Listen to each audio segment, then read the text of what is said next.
Welcome to Sari, Conversations with Mimi, a weekly podcast by Social, also a member of the Guerrilla Podcast Syndicate. Sari is where we can show that ordinary people do extraordinary things. Tune in to be entertained and to learn something new with your host, Mimi Lorilla. Hi, everybody, and welcome to another episode of Sari Conversations with Mimi. It's a podcast featuring hot topics and other topics of interest for both women and men alike. I am your host, Mimi Lorilla, who is with you today as we feature guests who share their passion, commitment to their profession, or talents. And here at Sari, we share stories to inspire you, stories from ordinary people who make extraordinary things.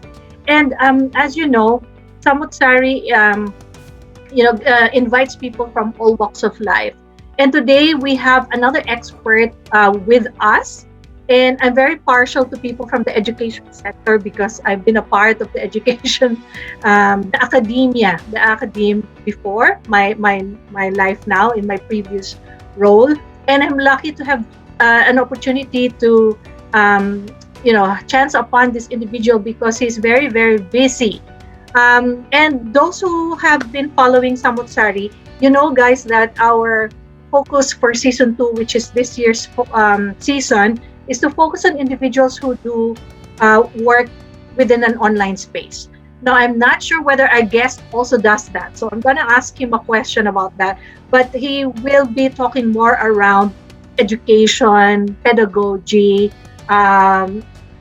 early childhood space, because a lot of our listeners are also parents who are interested to know more about that. So before I ask the questions and introduce him more formally, I'd like to give an opportunity for Dr. Lemuel Toledano, to say hi to our viewers and our listeners from Sari. Hi, Lem. Hello everyone. Nice to be here. Yes. Thank you, Lem, for agreeing to be a part of the show. So just to get everybody to have a little bit of a context in terms of your expertise. So Dr. Toledano is a PhD, a management major in organizational behavior. I'm going to ask you what organizational behavior is. From the Australian National University, or ANU, in Canberra. So he's in a nearby Kapitbahay state of Victoria. He finished his Master of Arts in Education, major in Educational Leadership and Management. Again, that's an area that I'm not very familiar with. Bachelor of Education and Bachelor of Arts in Behavioral Science at De La Salle University of Manila. So, Lem, you're like, what do you call that? Loyalty awardee for your undergrad and your graduate course, Master Lem.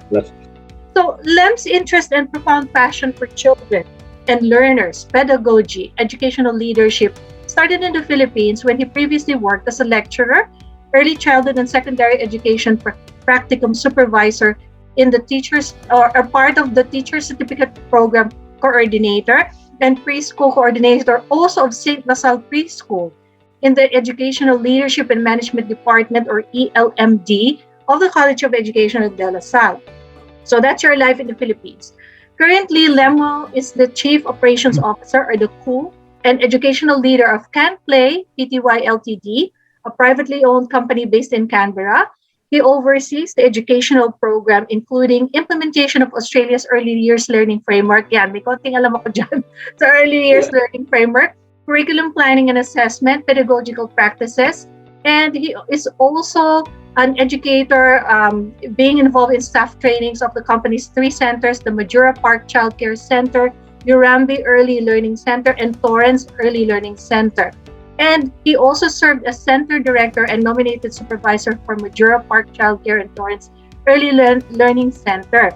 But apart from that, you also had training on Reggio Emilia approach in Italy, United States, and Australia. I'm very curious what this is. So I'm going to ask you a question about that as well. Yeah. And the Loris Malaguchi's teachings that have greatly influenced your personal educational philosophy and approach in educational leadership and management.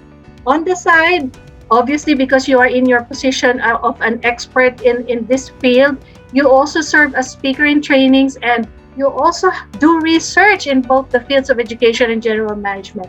So I guess, ma'am, from what I've just read, you are always and had been in the educational leadership management space. So, Yes. because of that, what made you decide that this is an area of expertise na gusto mong mag-specialize? Why? What was the precursor to this? What was your childhood like? Are you from a family of teachers? Bigyan mo naman kami ng background Yes, sure. kung paano ka napadpad sa field ng educational leadership and management. Yeah. Actually, education was really my first choice, no, when I was applying for university studies back in the Philippines. All the university that I've applied for, including De La Salle University, it's always like you need to take your preferred courses, like normally 1, 2, 3. So my That's first right. choice across the 3 or 4 universities that I've tried was actually really in education. Probably on the onset, why did what inspired me to become a teacher? I'll be very honest with this. No, I only have 1 or 2 aunts who are teachers, but more than that, it was really my good experience when I was in high school.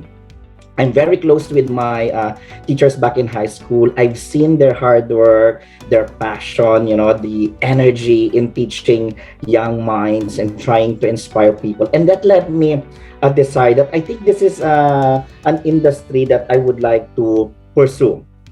And then probably since childhood, I'm very talkative as well. And if you're a teacher, if you are so verbal and you have like good interpersonal relationship with other people, you feel that you can contribute and help for other people to learn. So I always give thanks to probably my former teachers, especially back in high school, that I felt they were doing a great job, and that inspired me to become a teacher. So, ibig sabihin, Lem, when you were younger, you had a lot of role models that you Yes, look that up is to. correct. Yeah, Because of yeah, those role models, you think, oh, I can be like them someday. yes, And I could. So, what do you think is the field all about? This educational leadership and management. What is yes. this area about? Is this something like just based on my context clues? Does Mhm. this mean you will be going towards a principal track or at least a supervisory route, or is it just about learning how to control the classroom, something like a classroom management philosophy? Tell us Yeah. more about. I think it's more about, aside from teaching your students, I felt like I needed to have a progression in my career, that I feel like I love mentoring other people. Even at a young age, I felt like I can contribute in terms of guiding other teachers, probably leading teams. Not necessarily in the education industry in the beginning, but even back at uni, sometimes when you have like collaborative activities or group work, I felt like I'm given the responsibility to lead the team. And I enjoy that. It's not necessarily being in power, but the ability to actually inspire and achieve Mhm. certain outcomes and goals for the group with your leadership, I think made me realize, oh, I think I can also pursue this area. Having said that, because I started very young as an academic back at De La Salle University. And of course, Dr. Mimi, I remember you were probably the chair of deal during Yeah. that time. And one of those like senior colleagues that I look up to, together with a lot of previous mentors that I had. I started, if I'm not mistaken, I was either 19 or 20 teaching in the College of Education. So I started teaching general subjects like, that time the names were even different. Foundations of That's Education, right. yes, curriculum engineering. And then I was given the opportunity to actually handle St. LaSalle Preschool, which was actually the outreach program of our college. And this preschool caters underprivileged communities around the university. Mm. And I thought, how would I handle this school? I'm a very young academic. My experience in teaching to begin with is still not extensive. And Yeah. here I am given that responsibility by our former dean. I remember Dr. Barbara Wong Fernandez. I think I would like to Exactly. thank her as well, because that opportunity led me to where I am right now. That's the first managerial or leadership role that was given to me. And I said that I think I need to be serious with educational management. How can I make this preschool quality, no, of Mm-hmm. quality? Even though we are serving the underprivileged community, it doesn't mean that, oh, you can just do whatever program you want. You can just have whatever curriculum that you feel. But how can we really truly serve the community? It entails good leadership, because it was an outreach program. The budget was limited as well, so I need to learn those things, like how to control the budget. I had few teachers under my wing as well, working with me in the preschool. How can I even train them, no, in Mm-hmm. order to ensure that we are implementing progressive early childhood education? So I felt like while I was taking my master's in educational management, there was a hands-on learning. It's more of experiential learning, It's more which like is very, practicum along the side already. that is correct, yeah. Which, to be honest, Dr. Mimi, fits in or falls in with one of the educational philosophers that I look up to. I am, when I was a young academic, I really look up to John Dewey. Mm-hmm. So like social constructivism, on how education would actually help in addressing societal issues. That learning should go beyond the confines of the classroom. Classroom, that's So it. it was really good that while I was taking my master's, learning how to handle teachers, professional staff development, even a bit of an HR, financial management, human resource. I was handling a small school, which was Saint LaSalle Preschool. So that was, I think, a divine intervention that, okay, you are taking this career, it's good for you to really practice it rather just learning theories. Mm. And I'm also lucky. I want to use this opportunity to also say my gratitude to my senior colleagues and mentors in the ELMD, Educational Leadership and Management Department, back at De La Salle University. Because even as a young academic, they really tried to train me, mentor me in such a way that, Lem, this is the field of education. Slowly, gradually, we have to give you responsibility that you are not just a teacher in the classroom. Mm-hmm. Later on in your life, you will be teachers of teachers, right? So I think under their wing, when they started inviting me to join their seminars, I started with those really trivial roles, like being the MC of the conference, handling breakout sessions, no, and then later on being one of the speakers, and then involving me in their research projects. I think all those experiences again helped me to become a good educational leader. So I guess I'm very lucky that from high school and then uni and now working at De La Salle University, I've been exposed to a positive culture in Mm. education, which made me pursue this career further and saying that, okay, this is for me because I Mm. am enjoying it.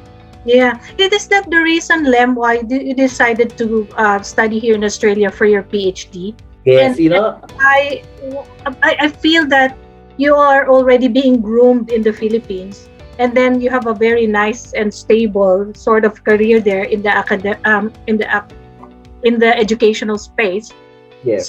what made you decide to study overseas? And obviously, you've stayed here now, and you have a better, bigger role here. Paano nangyari yung shift na yon? Hindi ba mahirap Yes. yon? Yes. Dr. Mimi, so I guess some people don't even know this. I was already taking my PhD back at De La Salle. I was Ah, taking my doctorate in education. But my senior colleagues in the LMD, we're very close until now. We always, talk to each other. We always catch up. During the time, they were asking me, what are your plans? Like, you had your undergrad here at De La Salle, you took your master's, and now you're taking your PhD. It yes. is, in a sense, if I will use their words, it seems inbreeding, no? That are you still learning things that, your teachers in masters will be your professors again in PhD? The learning is just confined in our department. Mm. So what they wanted was like, why don't you go out? Try what you see outside the country, other educational framework, pedagogies that probably are already there, but it's not yet too, how do you call this, popular in the Philippines. So it was more of a challenge. Why Mm. not go? And then I thought, okay, fine, probably I will try. But as you were asking, why is my PhD different? My PhD is in OB, no? It's not necessarily education. I think that's a bit of a shift. I was thinking, probably because I had my undergraduate education, master's in educational management. It's about time to learn another discipline that I can use to strengthen Mm. my overall leadership ability. So I felt like instead of just focusing on education, I might be able to handle, companies as well, other organizations, not necessarily related to the education industry. That's why I took my PhD in management, major in organizational behavior. And this PhD, Dr. Mini, focus more on like employer-employee relationship, Okay. attitudes and behaviors in the organization. It's like It's from like parang in level a up of layman's HR.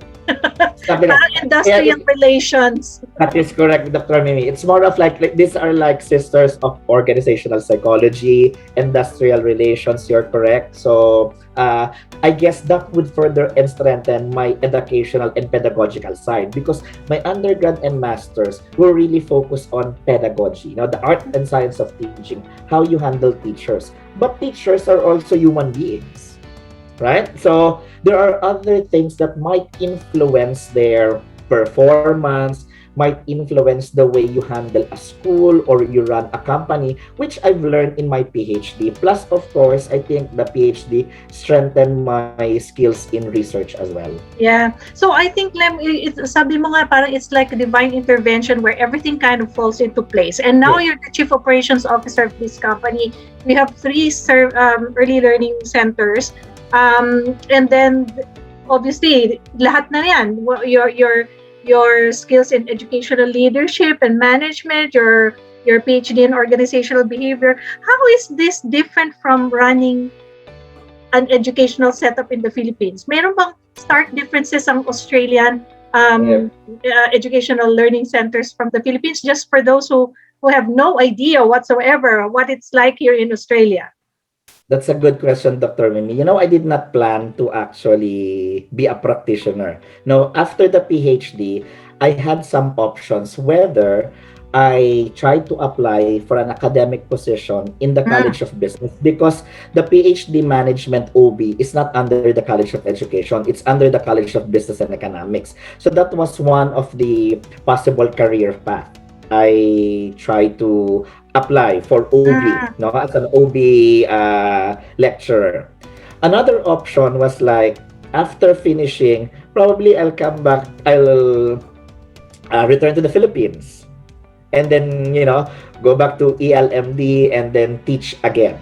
So those are the two things that I was considering. I was very open to those options, but as they say, you always go back to your first love.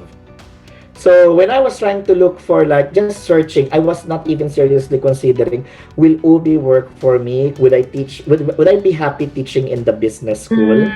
Because it's really a different sphere Mm. compared to education.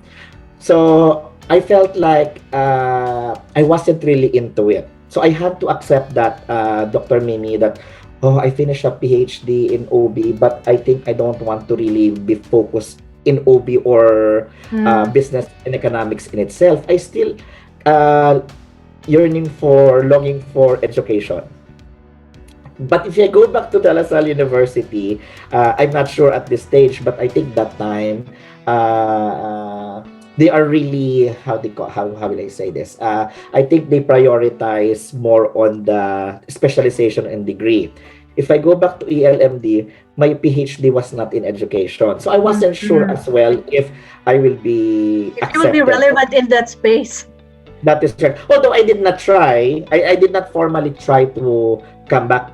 While waiting, I was thinking. I even told myself, if I come back to ELMD, even if they just consider my masters again, that's fine. Mm, I can just use my doctorate mm, in terms of the skills that I have learned.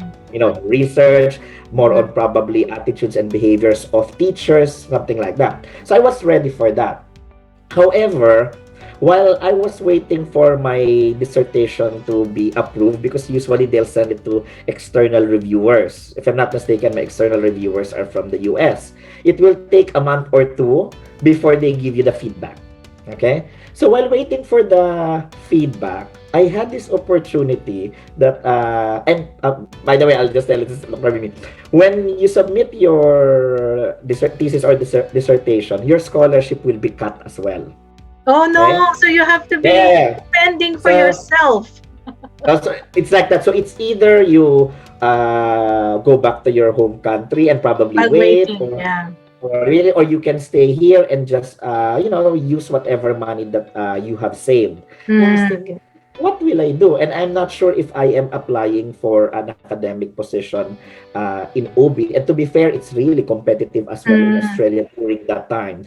Uh, I guess the academic market was also really strong and competitive, that as a fresh PhD graduate, I wasn't really sure if I will get the job. And sometimes, Dr. Mimi, probably when you apply for a job and you're not 100% on it, you might not get it because That's you're right. Yeah. yeah. So I was thinking, oh, I gotta wait. So I found a job. Okay, this is just like I was having a dinner with one of my friends who happened to have a friend working in this childcare center, the Majura Park. So that's the first one. And then they were talking about education. In the beginning, I was not joining I was not part of the conversation at all. But after dinner, I started, injecting a bit of my ideas and thoughts. And one of the friend of the friend said, "Oh, I thought your PhD in OB. Why do you know about education?" And then I Mm. said, "Oh, actually, my background is really in education back in the Philippines." "Ah, okay. So what are you doing right now?" "Oh, nothing. I'm just waiting for my PhD result." "Oh, do you want to apply in our center? We just need, casual educators, because that time I cannot even work full time. I was still on my student Mm-hmm. visa. You can Mm-hmm. only work for 20 hours 20 hours per a week." week. Yeah. That is correct. And it is a humbling experience, Dr. Mimi, being an academic in the Philippines, and then of course almost finishing your PhD. I was a preschool coordinator back then, and aside from that, in the Philippines, I've also experienced other leadership roles. Are you familiar with LASO, Lasallian Yeah, Supervised Lasso. School? Yeah, yeah, yeah. I was a supervisor as well Oh my for God. LASO. Yeah, yeah. So, and then when I went to this center, it was just like a brief interview. They needed a casual educator. So I'm like those reliever that if someone is sick, they're gonna call me. And I Mm. was and I was an assistant educator in the room. So typical. And as assistant educator that time, especially if they don't know what your background is, I didn't say that much what my background is. They thought I'm the typical casual educator, just trying to get Assist some the more main money. educator. Yeah. Yes. So, my first, the roles given to me were really, as I've said, those trivial roles, but of course important in care and education. Changing nappy, putting the Yes. rubbish out, Yes. cleaning the, or just telling stories to small groups of children. I wasn't allowed to handle big groups yet because I was an assistant educator. So I Mm. thought, but that experience, okay, starting with really from the bottom, my love for teaching, my love for early childhood was ignited again. Oh my Mm. God, the pay is during that time was small. It's so tiring. But when I go home, I'm so happy. Yes. I was like, oh, I think I might consider this. And then, but again, I'm just a casual educator.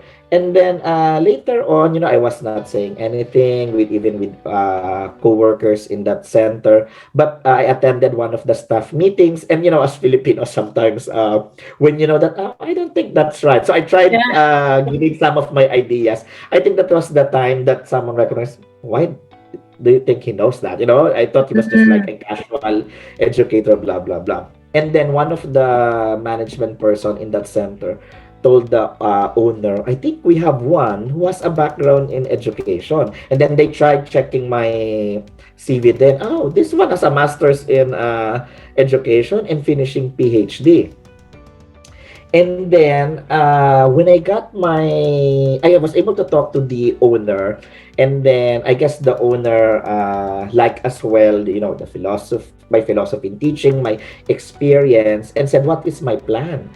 And I said, "I don't know yet. I'll cross the bridge when I get there." When I got my PhD, your visa will be cut after 30 days, something like that. Yes. So the immigration will say, "Oh, you're done." And then the owner of that company, which I am very thankful for, I've been working with her now for about 9 years. See, and I started with that, and he said that, "Do you want to stay in Australia? I can sponsor you as educational advisor." And there was not even a position for that time. They have an educational leader. They have an existing educational leader, and I was like, "Huh? Educational advisor? Yeah, I would like it, but the thing is, and this is, as I've said, a humbling experience. I know pedagogy. I'm familiar with early childhood. I'm familiar with educational management. But the Australian framework curriculum is different. I have to learn. I have to learn their laws and regulations. And I told the owner, I guess on the other side, management, innovative teaching strategies for children, resource management, etc. I'm really good at it, but I am poor with Australian regulation at that time. And I said, I will accept the job, but I think it will be good as well for me to have more experience in the classroom. So I was the educational advisor, but I taught for about 8 months or 1 year in the preschool room. So I became a preschool teacher. There you go. So you didn't need a certificate 3 or certificate 4 in early childhood education, like what happened to you in LaSalle, thrown into the deep end ka na agad, Lem. So you had to, and I think that's where you appreciated the Australia early childhood framework from with That that. is correct. And it was like, oh, I like the earlier learning framework. I think I'm gonna learn more on this. And to be fair, the earlier learning framework is so much aligned, even with the progressive education that I've been teaching back at De La Salle. I'm proud of it because at De La Salle in our college, most of my colleagues, all of us, were already gearing towards progressive education. Okay, and not the traditional preschool. I must admit, probably some other universities still are focusing on that the traditional philosophy, whether they admit it or not. You know what I mean? But in our case, I said, okay, I think this is fit. I can easily study this, and having that experience in the classroom, I think, helped me also to gain respect from my colleagues. Because just imagine, if I will just take the position, but in paper, I was educational advisor, and in terms of pay as well. So even though I was in the classroom, in terms of pay and in terms of contract, I was the educational advisor. But I was telling my boss as well, without being more exposed in the classroom with them, how can they, respect? How can they actually see what I am capable of? They might think it's all just about talk without action. So I tried, when I was in the classroom for about 7 or 8 months, I showed them that this is the ideal that I want to see in the different classroom, because I know sooner or later, when I'm out of the classroom, I will really manage them. Okay? So in that sense, they know that Lem can do it. So when it was the right time, I became the educational leader and director of that center. Okay, so again, long experience as educational leader and director of that center, and of course, I had a good working relationship with my boss.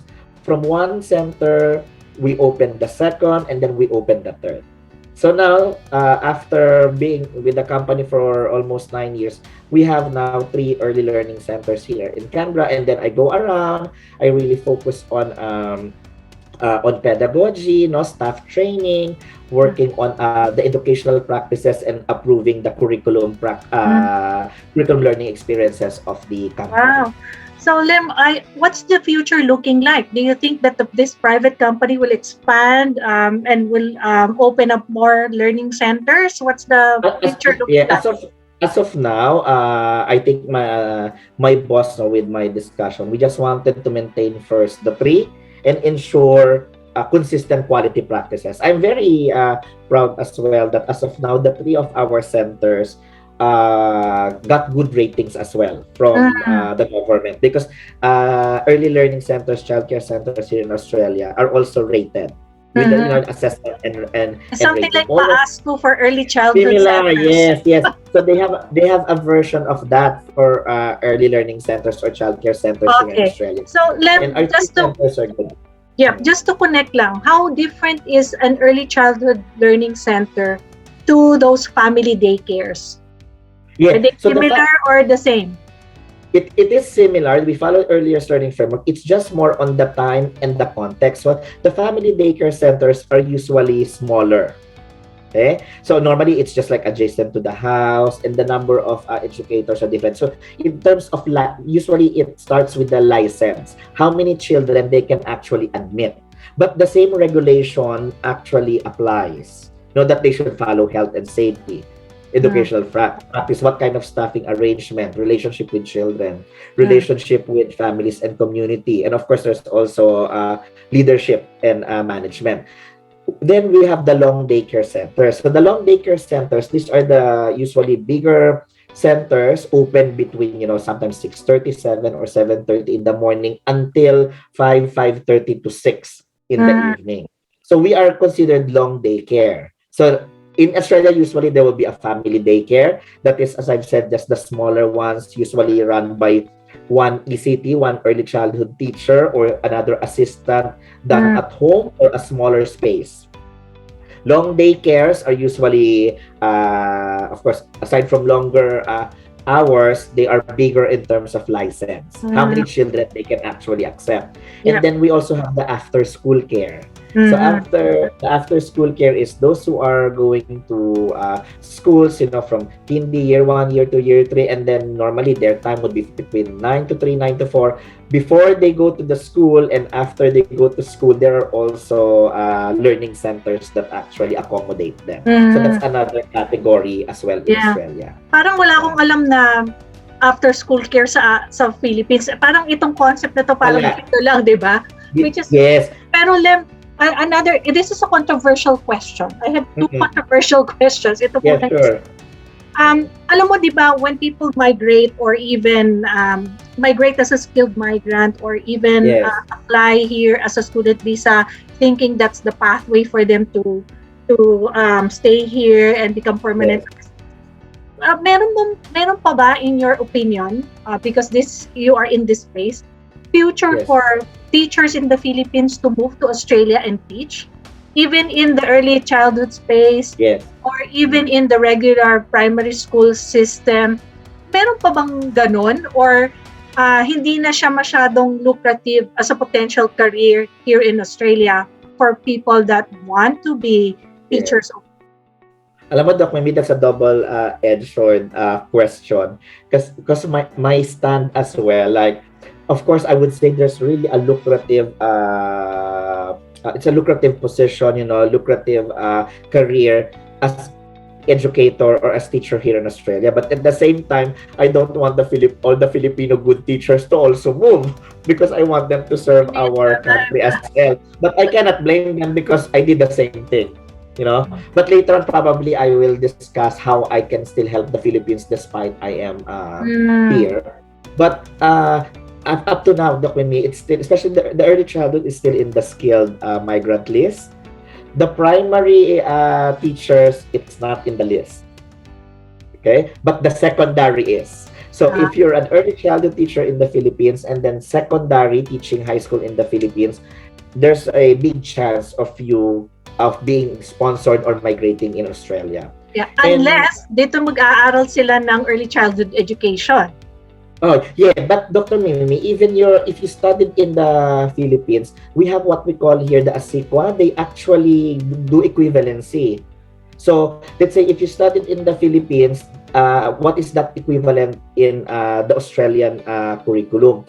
Unfortunately, and again, this is based on my experience, I've had former students back in our University de La Salle or even other universities in the Philippines. They've taken their undergraduate and masters in the Philippines, but when they were applying for equivalency in Australia, it was only usually they will only grant you diploma. No. Even despite the And master's level, they only yes, wow. you know why, Dr. Mimi? And this is cultural. So also for the sake of watching probably in the Philippines, it doesn't mean that our curriculum in the Philippines is inferior, no? Compared to Australia. I still believe that we have a good education curriculum, especially in prestigious universities. And again, depending as well on the type of academic you have in the Philippines. But the main thing why it is not granted but it is not equivalent to bachelor's degree because we lack units for infants and toddlers. I see. That's the And missing link. that is correct. But some universities, I don't know if I can name here, even De La Salle, I gave that feedback with them before. Very recently, their curriculum has now, they added more units for infants. Oh, there you go.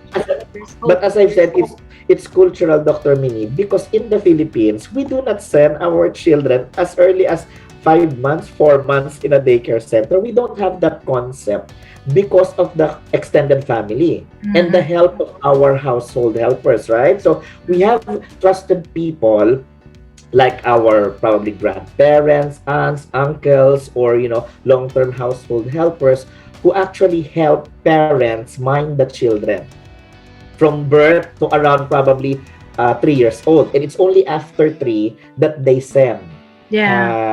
Yeah, but now I've heard, no, because I have some colleagues and friends back in the Philippines, they're starting to open younger age group in the Philippines, like the play school for 2 years old, etc. But probably the concept is far away different from Australia still. That's right. I agree. It's cultural, So, yes. meron ka nang makakita, you see the different sides of the system, the Australian way and the Philippine way. So that's my first controversial question nga. Kasi I'm pretty sure may magtatanong, how did Lemuel do that? How come he was successful in Australia? So marami siguro nangangarap, maybe I can also do that. But on the other hand naman, Lem, in your personal life at the moment, with all these 3 centers that you are running, do you have a life outside of your work, Lem? How is life treating you here in Australia? Oh, it's good. It's still good. I still have a lot of friends here in Australia, both Filipinos and of course from other countries or Australians as well. So I think there's a bit of a balance in my life. Dr. Mimi, I really go out Friday, Saturday, and Sunday. So I work Monday to Friday, but I guess my social life is still active. I will be honest, I don't have much friends at work, but that is by choice.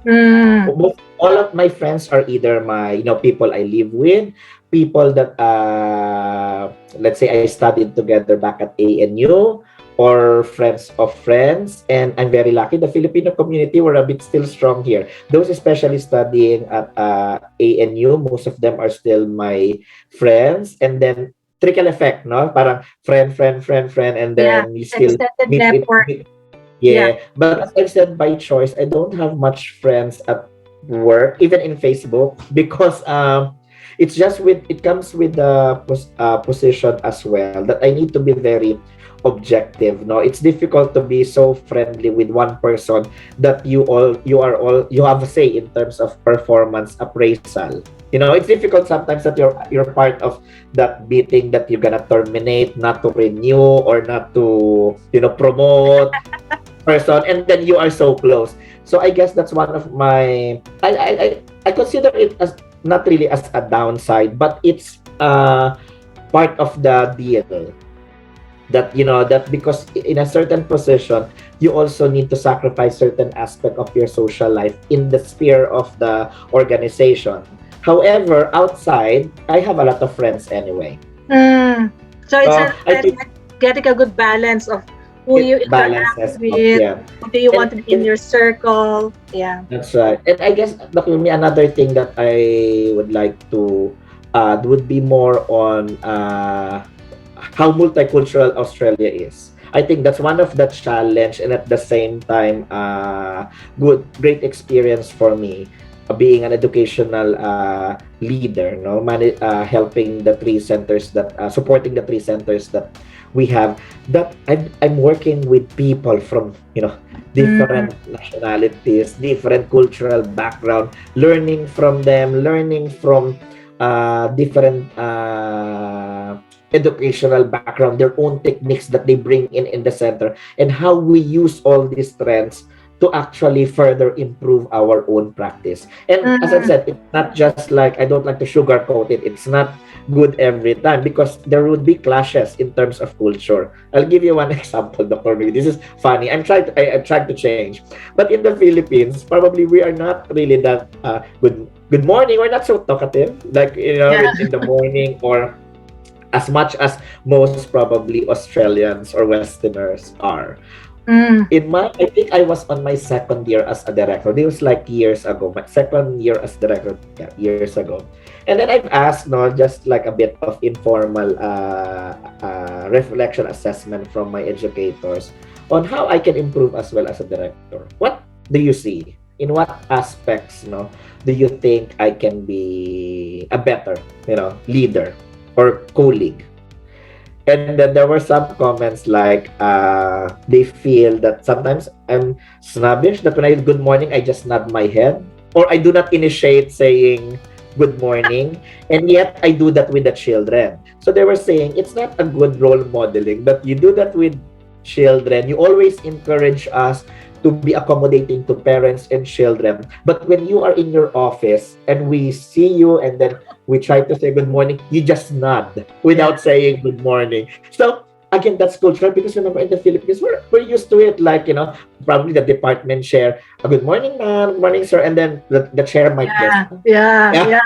Yeah. So I was like, okay. So I had to change that a bit as well. And then even with Filipinos, Dr. May, back in the Philippines, when we conduct meetings, you say 1 hour, the meeting will be 1.5, 2 hours, you're not even paid. Unlike in Australia, I was my first few meetings, I said 6 to 7. And then around 7 o'clock, staff will just stand up.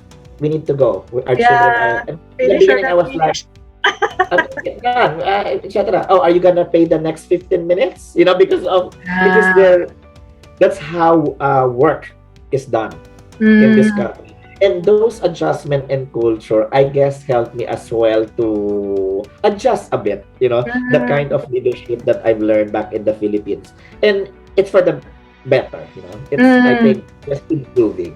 Yeah. Alam mo, Lem, it's very, very refreshing to listen to you because ang dami ko natutunan in a short span of time that we are having this conversation. Well, this is Samutsari Conversations with Mimi. In the short span, I learned that you have to be passionate about the work that you do in order to Yeah. appreciate the changes that's happening in your professional life, like your change in your PhD focus, the change in your working environment. Like you said, as an educational leader, you should be able to model and learn also from feedback from other people. And you also said to me a while ago that you can be a friend in and out of the professional circle based on your extended networks. And obviously, one thing that is very, really profound is you've been consistent in terms of your passion for teaching and love for learning. And when I link that to ito nga, yung mga potential for other Filipinos to still do it in this space, you said it's a double-edged sword. Of course, you wish for other people to have a good life and a career pathway just like what you did, but at the same time there's the calling for them to stay where they are and educate them The Filipino Filipinos. kids. So, ang dami, Lem. I'm hoping na magkaroon tayo ng part 2 because ang dami pa natin pwedeng pag-usapan. Sure. But time is not enough. I have to end the show. So, just for your final words, what as an educational leader, as an educator, as a part of this learning system, a global learning system, what is your message to the viewers and learners there? Maybe their parents, maybe they're students of education, or maybe they are existing teachers. What's your general comment or advice or message to all of them? Yep. I guess I would like to end by saying this quote that I've used many times, even in my dissertation. I included it in my page. That I always say that now that I've finished my PhD. How many years now? Probably 7 years or 8, something like way back. But I always say, more than having that 3 letters after my name, the PhD. For me, I still use the original PhD that I believe in, which is, P for passion, H for hard work, D for dedication. I'll start with P for passion. You always need to have that, sustain that energy, that enthusiasm that you would like to serve the children. It's always the best interest of the families and children. So that's what I always do. When I decide, is this the best interest of the child? H for hard work. Not everything is easy. And aside from that, when I say hard work, you should continuously learn. It's very important. Even in my case, I probably have long experience, but I still want to learn from other people. And you've mentioned in my CV, Dr. Mimi, I'm very passionate with Reggio Emilia approach. And this approach in Italy, as much as I can, aside from the funding, if I have time, I really go to Italy and, observe the schools where our philosophy was inspired of. And not just in Italy, other international conferences, research, presentations. That's part of hard work because you need to continuously learn and bring it back to the organization. That's for me the hard work. The last one is dedication. This job, whether we like it or not, it's not an 8-hour job. Sometimes in the morning, in the evening, sometimes in the weekend, there might be emergency, but I do not count the hours. I count the quality and the impact I contribute both to my educators, the children, and the families that we serve. So probably I will really end with that whatever industry you are in, or if you want to become a teacher, maintain the passion, hard work, and dedication. Wow, thank you very much. Ang galing, ang ganda ng PhD na yan. I really, really like it. And I hope that is something that others can learn from, to inspire them to really push for their dreams or whatever things that they want in life. So thank you, Dr. Lem Toledano, for gracing my episode today. So I'm going to formally close the show now. So thank you everyone for being with me and Lem today as well. If you have any stories or topics that you wish to feature in the show, just please reach out to me via my Gmail account that you can see at the bottom of your screen. Sari is a member of the GUERRILLA Podcast Syndicate. You can also reach out to me via my Facebook page or my YouTube channel. Please don't forget to like, subscribe, and share all my episodes to people that will also learn a lot. Thank you, Lam, for being with me. Let's say goodbye now, and hope to see you again in another episode. Maybe we can discuss more of the pedagogical approaches. I'm happy to share as well how, for example, the Reggio Emilia approach, how, it's implemented in education, because it's not just in the educational setting, even with parenting, family life. Maybe that's part 2. Because I belong to a Facebook group of parents. So I'm pretty sure they will be interested in that. Anyway, thank you, Lem, and thank you, everybody. Until the next episode. Bye! Bye-bye! Bye! Have a good one.